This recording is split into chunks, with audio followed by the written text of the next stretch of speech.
So surprisingly enough, we start with the marinade. I've got some lovely kangaroo fillet here. We just pop it in the bag.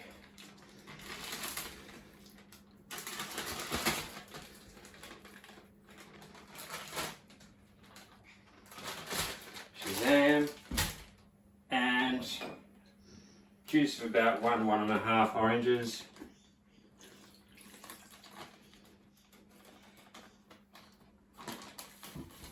And rest that somewhere vaguely securely. And all else that's going in the marinade is some Mountain Pepperberry and about a level teaspoon of orange rind. And we're just going to give those a bit of a poundaroo in the pounding device. Get in there, you punk. Slam, slam, slam. And this is where shit goes flying. But crushing and bruising the berry and the orange rind really releases those flavours. And that's what we want, because this is going to be reduced to make a sauce to go with our Kanga-roulade. So once that's given a pretty good crushing over, we just pop that in the bag. What do you think, Harry? You got an opinion? What do you think about that? Smell good? Yeah, well, that smells pretty interesting, actually. It does, doesn't it? That's our sous chef, Harry G. So I like to just vent the air out of the bag, which I don't suppose you really need to do, but hey. And then just massage it through. Pop it in the fridge. See you in about an hour or two. How cool is that colour? So cool. Yay! So our kangaroo's actually been marinating overnight, which is great. We just need to pull it out of the marinade. While that's happening, we're cranking a pan to really pretty high heat with just a tiny bit of oil. What we want to do is just very quickly sear these guys all over without cooking them into the middle, because kangaroo cooks really fast and it's also pretty gnarly if it's overdone. So our frying pan's just got a very tiny bit of oil in the bottom and come up to a pretty high heat, and all we want to do is just sear these guys quickly, okay? So we just drop them in, maybe 2 at a time.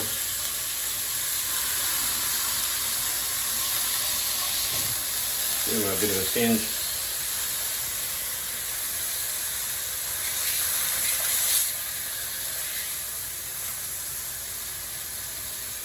Up on edge.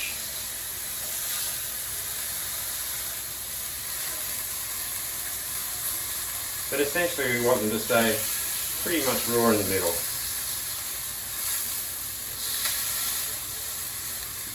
So that'll do. We set them aside. Ice kanji.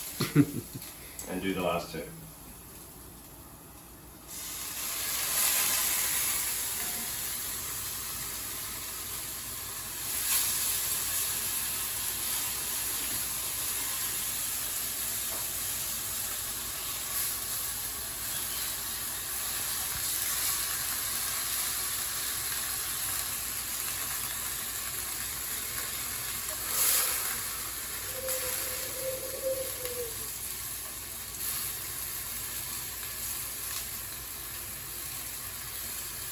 And that, my friends, is it. So these come off the, ouch, guess what, that's hot. Off the flame, onto a plate, and we bung them in the fridge to cool down completely before the next step. Any extra marinade, pop in the bag, hang on to it, because that's going to be our amazing sauce. So I've just patted our kangaroo fillets dry. We're going to butter them with some pate. This has got cognac in it. I actually would have preferred to have the Cointreau, but you've got to roll with what you can get in this world, I find out. So we just put that bit of that on. Apart from it tasting absolutely delicious, our other motivation is that kangaroo is a very lean meat. So it's good to have a little bit of fat, to be blunt, around it to make it extra uber yummy. And then we're just going to line the pate with some Warrigal greens.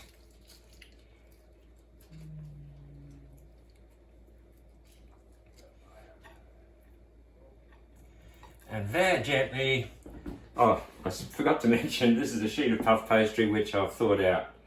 Okay, we very gently flip that. Hey, that was gentle for me. And then give that a bit more of a butter up on the top and a bit in the sides. I think we'll only need 2 of those fillets for this one. Oh, it's going to be so yum. So yummy.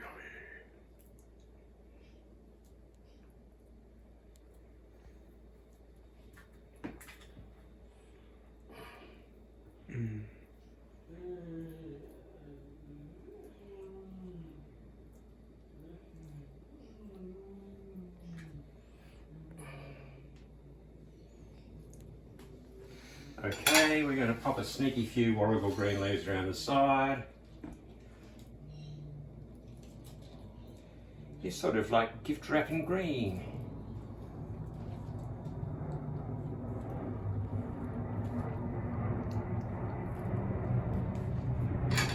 And then repeat for our other fillet.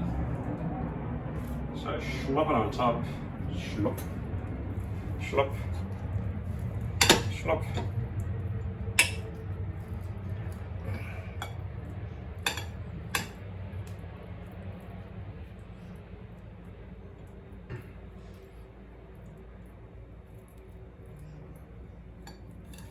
And very gently flip that on top. So we've got a little pate sandwich going on. Ooh. And put our final. You've got to be a little bit gingerly with this because you don't want it to all go absolutely pear on you. A little bit gingerly. Delicate, if you will.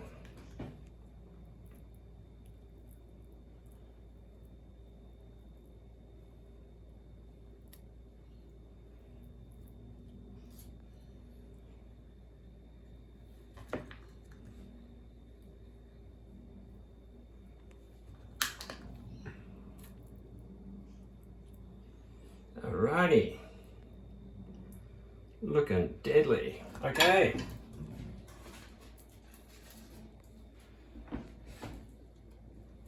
Finish it off with some more Warrigal McGreenies. And then the scary bit starts. Oopsie. Warrigal greens going flying everywhere, people. You come back here.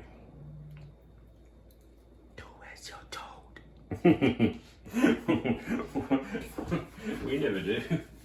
Okay, so the magic begins. Just a little bit of water around the edge of the pastry to help with the adhesion factor.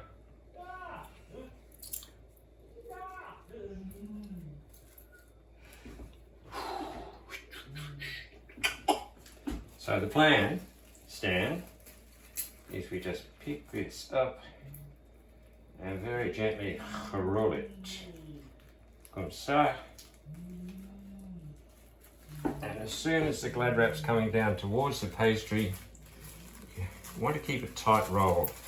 You don't want it to get loose, but as soon as the glad wrap's coming up towards the pastry, then we just got to lift it off and keep rolling. Rolling, rolling, rolling. Just keep rolling. Keep that pastry rolling. There we go. Shazam!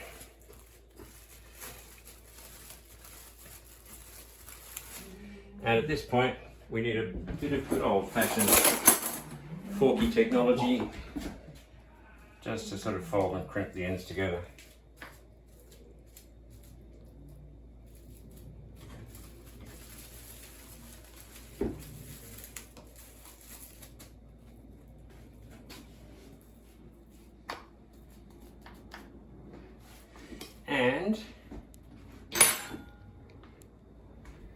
probably just a few little gentle slices on the top just to get a little bit chefy with it. So what we're going to do, predictably enough, nothing gets cooked in a hurry in this one. We're going to roll this up and stick it in the old fridgeroo till it gets really down in temp before we bung it in a hot oven. As an aside, it's really quite amusing seeing in social media the rest of the world's impression of Australia as a place that is full of toxic venomous snakes and spiders and sea creatures. And while that may be the case, in reality, day-to-day living here is really quite relaxed. People get terribly agitated about huntsman spiders, which can get quite large, sort of like that. But we usually have one or two in the house. They're not a web-laying spider, they're ambush predator. They're very, very fast, and they keep the other insects and spiders in check, so they're very welcome. But when they get a bit too big and chubby, we put them outside because that way we won't have 200 babies parachuting off the ceiling. And snakes. We get quite a few red-bellied black snakes around here, which are venomous. Well, actually they're quite venomous, but they're quite shy. They keep to themselves. We had one here a couple of days ago. I tried to get her to come out and say good day, and she just kept poking her little head out and having a look and tasting the air. And it was only when I moved away a little bit that she finally came out to soak up a few rays. So they're peaceful companions, and it's not like you're fighting for your life every day in this place. Just wanted to chuck that in. So our oven usually runs a bit cool. So on other ovens you might be doing 200 degrees, we're going for about 215. And once we put our Kanga-roulade in, then we'll drop it down to 200. Okay, so I've just unwrapped our little Kanga-roulade.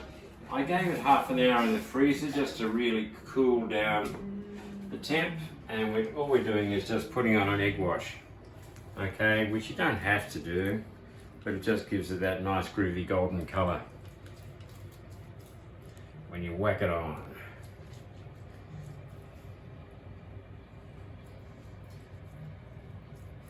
And then we're going to bung it in the oven. As I said, I'll drop it down to 200 once I put it in, and that will be for 30 minutes. Okay, fingers crossed, here we go. Awesome, and I'll set a time for 30 minutes. So while our Kanga-roulade is cooking away in the oven, I'm putting on a fairly brisk heat under this little cast iron pan. And what's going into here is the rest of the marinade. Remember, with the orange juice and the Mountain Pepperberry and the orange rind, that's just going in there. And then about a quarter of a cup of a light Pinot Noir sort of red wine.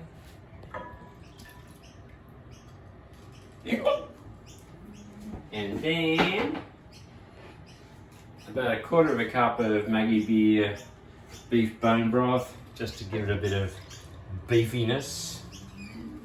And then, final ingredient, I'm going for about a heaped dessert spoonful of brown sugar, just to give it a little bit of sweetness in there. Now we're just going to wait for that to come up to temp. And then we're going to poach these little pear. See, I've cut a pear in half here, but don't despair because it's going to be really yummy. I guess that's a pair of half pears. So I'm gently placing our little pear halves into our bubbling saucy broth without burning myself too severely, I hope. There we go. Use a wooden spatulator just to move around a little bit.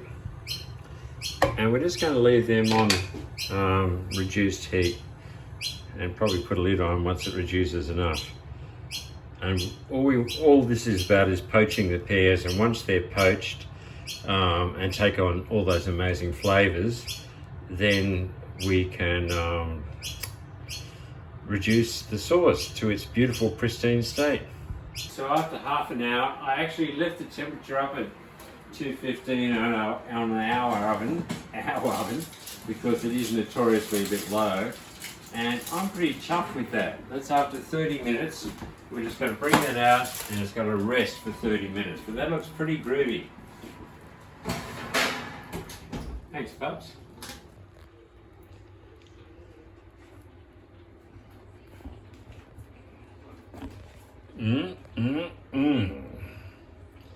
That's a mighty tasty Kanga-roulade. Okay. We're picking out our little bits of poached pear.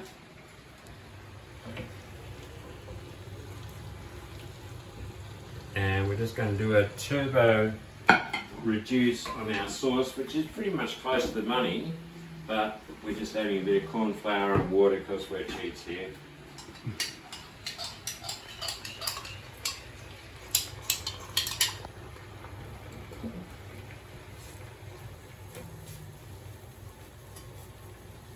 It's a beautiful. Okay, flames off, flames off, flames off.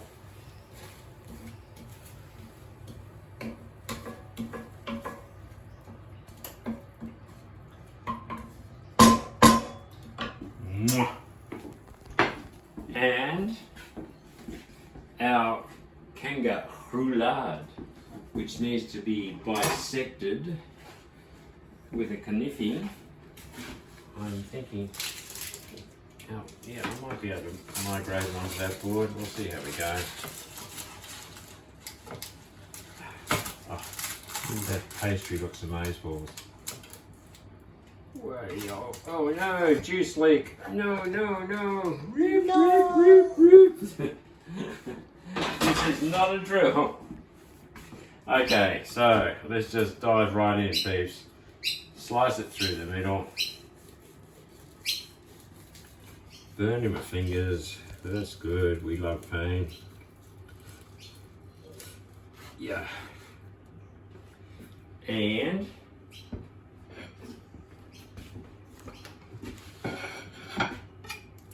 popping it. Do you want to take a little shot of that? That's our Kanga-roulade.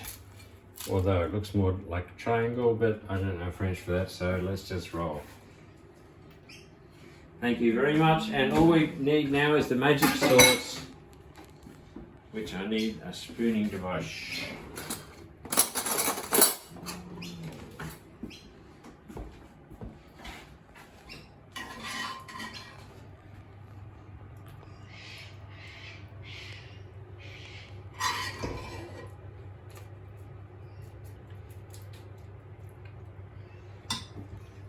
And can I do a taste test? Yep. Is that alright? Yep. Okay, so let's just dive in and see what all the hype's about, eh? Okay.